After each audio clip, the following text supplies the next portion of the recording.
Guys, ang lalaki ng tilapia, guys, oh. Ayan, oh. Tawag nila plapla daw yan. Ayan. Lilinisin ko.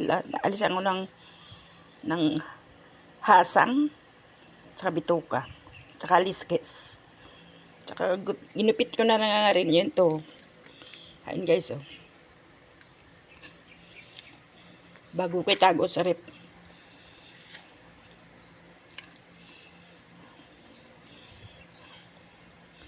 Wait lang, guys, ah. Guys, ito na, oh.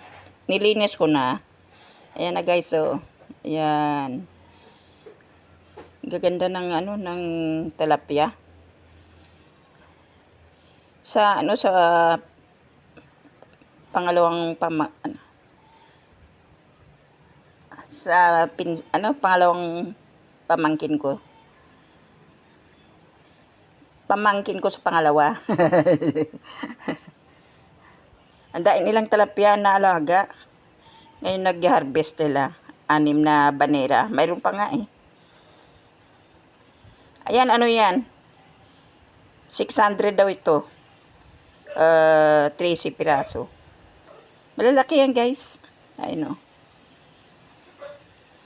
Hindi ka magkamali na bumili ng ganun. Ayan. Mr. ko ang pumunta dun. Malapit lang sa bahay namin, guys. May fish pan sila. Ayan. Panuroon niya, guys, ha. Panuorin nyo. Salamat, guys. Thank you. Ayan.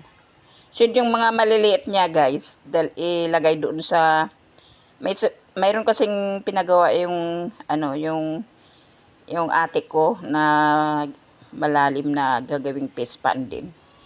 Yung maliliit niya doon ilagay.